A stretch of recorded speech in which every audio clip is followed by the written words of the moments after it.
Yep, there's an injured man, alright. Let's take a look around. You'll understand if I don't stand up, I hope. I am not well. Yeah, we can see that. A majestic view of Mount Idle can be seen through the skylight. It's a tall mountain, alright. What did it say? It's over 5,000 feet tall? Boxes of supplies and mining equipment litter the floor. But they don't really litter. They're nicely stacked around. A sturdy man of advanced years whose blue eyes meet yours with clarity, curiosity, and directness. Definitely a religious people. A grim-faced minor colonist nods curtly at you. The Tellarite appears completely at home surrounded by humans, but the wrinkling on his brow indicates a great deal of worry. Well, of course, we are outsiders in their home, so of course there's gonna be people who are a little worrisome of our interference with their things and stuff. Spock waits for your command, patient as ever. Oh, he is a very patient man. Ensign Everts cannot take his eyes off the sight of Mount Idle. I guess it's the first time he's seeing a mountain as well. McCoy looks anxiously about the room. Gotta do something about the injured man there, McCoy? This man needs help, Jim, and I wouldn't want to put it off for too long. Well, go and help him. I ain't stopping ya. The medical methods of these people seem primitive to me, Doctor. Well, at least they know how to bandage people. That's good and good. By our standards, yes. Here the Acolytes prefer a simpler lifestyle. Unfortunately, this is one of the consequences. Well, they can only bandage people up and maybe put some splints. So it's pretty much, you know, how it was with us 100 years ago. My Uncle John lived with the Acolytes a long time ago. He died in their service helping plague victims on New Ontario 6 20 years ago. Sorry to hear about that, man. But still, good for him. The Acolytes did a lot of good work for the needy in this quadrant. That's good to know. It will be good to help them for a change. Yep. So, talk to me, my good man. I am worried about Brother Chubb. Can you examine him, Doctor? He is too busy consoling the wounded man. Can we talk to the wounded man? This man is in no condition to talk. Okay, I guess we're gonna go and talk to this big guy here. The bearded dude. With the worried face. He Hello. is too busy consoling the wounded. No, He is too busy consoling the wounded. okay. This man needs help. I am worried about Brother... So how do I make McCoy...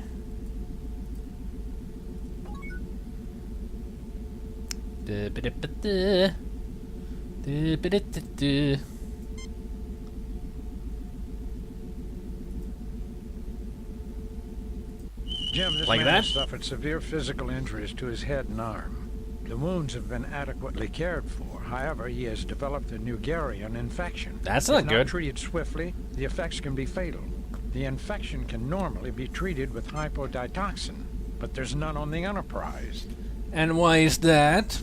We should be prepared for any kind of infection and disease on the ship. I mean, seriously, we're explorers. Why aren't we equipped with the stuff? Anybody? Oh. I may be of some assistance. The Lorexian berry grows near the mouth of the cave. If I could acquire it, I would be able to synthesize the hypoditoxin from the berry. Unfortunately, the demons prevent us from approaching the cave entrance. Perhaps you could retrieve it for me. Perhaps we could, because you're a lazy bastard, and you don't believe in weaponry, I guess. Since we are here to help, we can go do that. And seriously, you can synthesize a hypoditoxin from the berry, yet you cannot do anything else but bandage a man? You're more sophisticated than I thought. Maybe they are not like we were 100 years ago. They're more like how we were 50 years ago. Slightly more sophisticated with our medicine, but still not you know, super duper with it. So that is how you command your people. That's good to know. I wonder what the communicator does if I touch it. Oh, I can go from here. I can go and Save new game. Of course I'm gonna save a new game. Get berries. Alright, let's go get some berries. Berry. Unless Spock has anything. Captain, the demons. Ah, you're saying the same thing again. I don't want to hear the same thing over and over.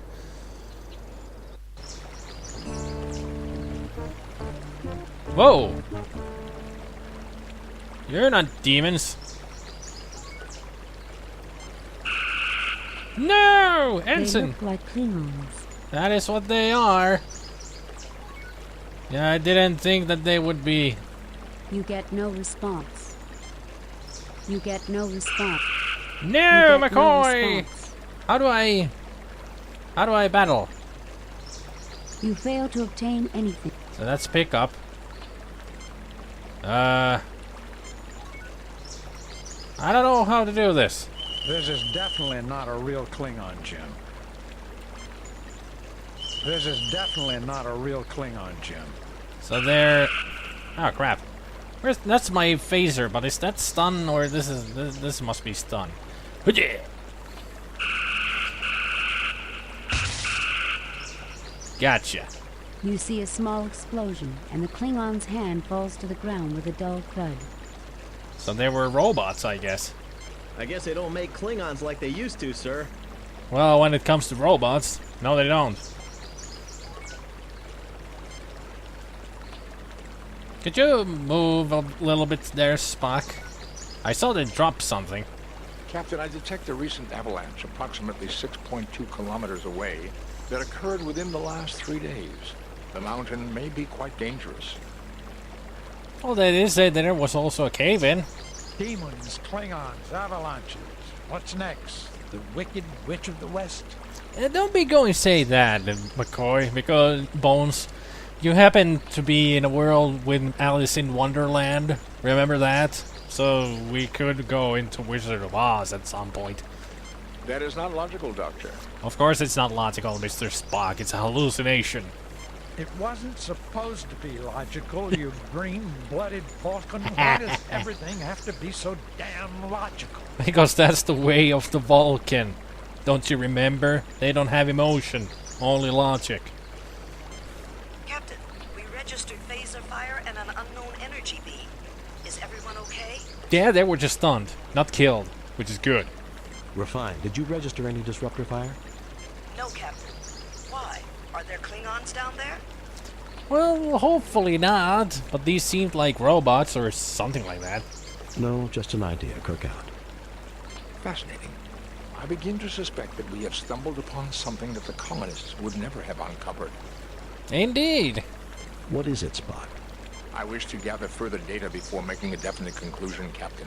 Well, I got a feeling that these people, the mountainous demon people, are more sophisticated, or let's say more, not sophisticated, more advanced in technology than we think.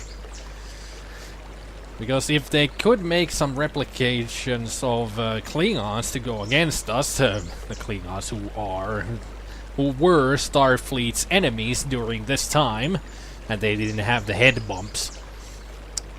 Yeah, I can say that they know who we are, what we can do, and what they can do to us.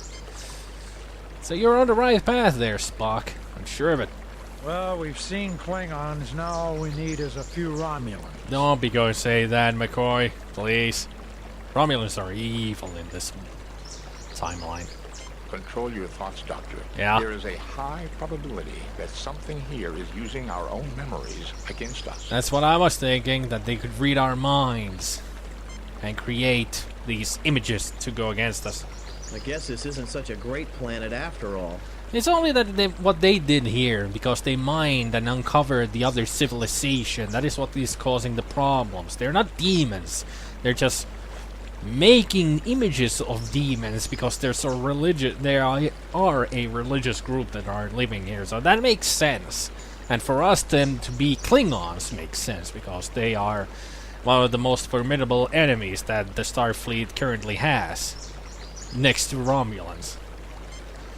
I wouldn't be surprised if we actually can see Romulans at some point, because of some reason. You fail to obtain anything. Let's look at these. They look like Klingons. They look like Klingons.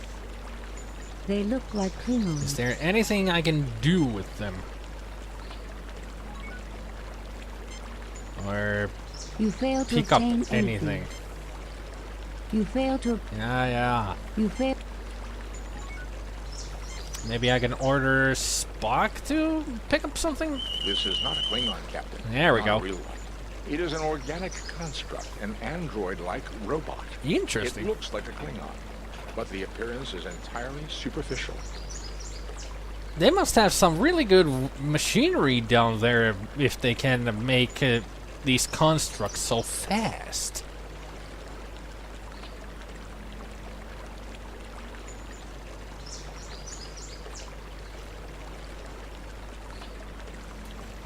I mean, seriously, their machinery must be super duper advanced if they can make androids this good just from reading our minds that fast.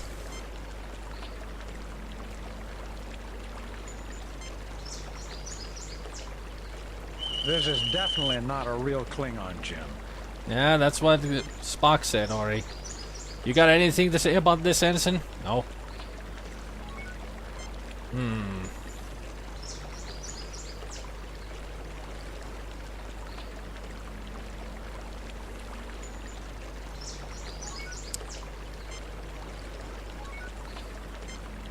Yo, Spock, check the mountain. I fail to see the logic in that action, Captain. It's just for precautions, you know, man. Precautions. I certainly see nothing there calling for a ship's doctor. Well, you wanted to look at the freaking flora around here, so I was giving you a choice to do so. So where are the berries? They said that there should be berries. Mount Idle rises above you. Yeah, I can see that. The path is surrounded by some beautiful shrubbery. You must bring us a shrubbery. These Branzite pods add a nice touch to the local flora. Oh, that's true. I do like the graphics in the game. Pretty cool. These are very beautiful Doctus cattails. Ah, they're cattails. Cattails are pretty. They're pretty and fluffy. The path is surrounded by some beautiful... A large patch of Kytelian tulips. Those are tulips? They don't look like tulips. Can I pick up the tulips? You fail to obtain... How about the cattails? You fail to obtain anything. How about You these? fail to obtain... How about any water? The path is surrounded... That's not shrubbery, that's a stream. A small stream flows down toward the forest. Thank you.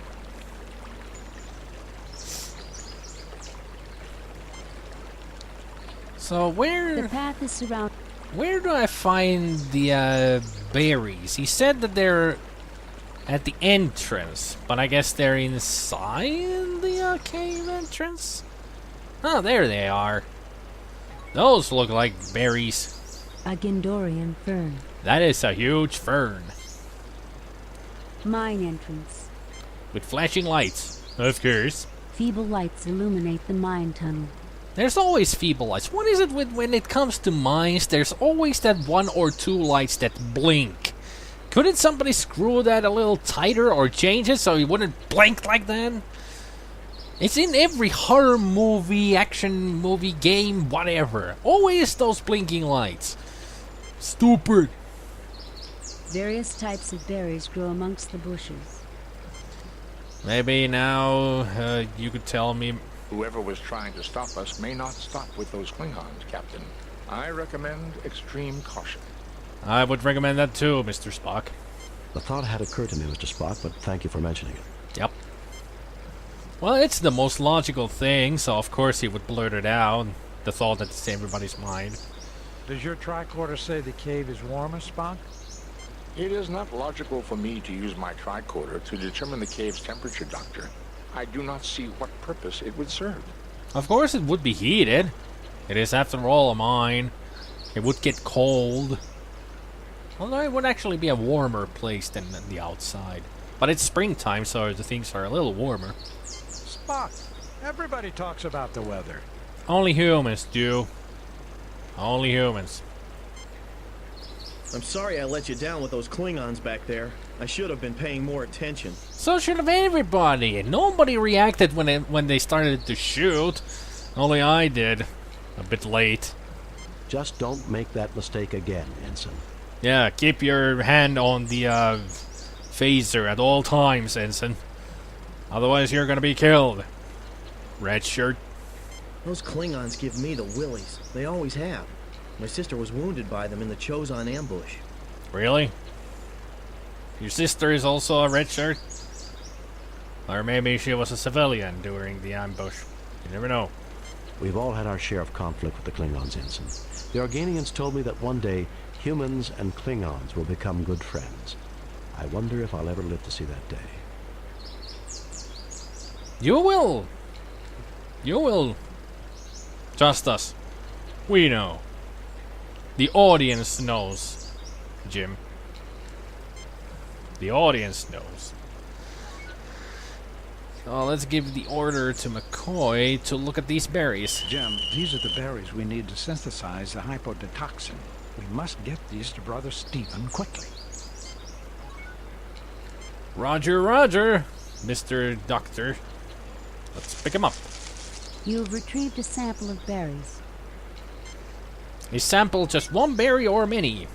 If I were me and doing the job well, I would take as many samples as I could. And also now I can look at what they dropped. This little item here. It's the Klingon's detached hand. Spock, if you will do the honors of tricording this piece of arm. This is a detached hand with some kind of circuitry in the palm, Captain.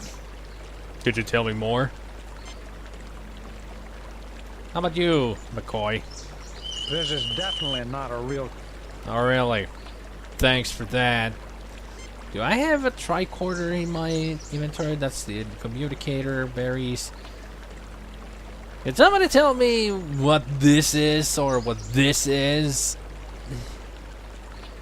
Is that a tricorder? It doesn't look like a tricorder. This is a communicator here, but I'm not sure. This is a detached hand. With Yeah, some it is kind of the circuitry in tricorder. palm, Captain. I didn't remember it looked like that. Like I said, it's been a long time. Well, let's pick up the hand. Could become useful later. You take the Klingon's detached hand. Of course I do. It might become important later. Stupid Spock was standing in front of it last time, so couldn't take it.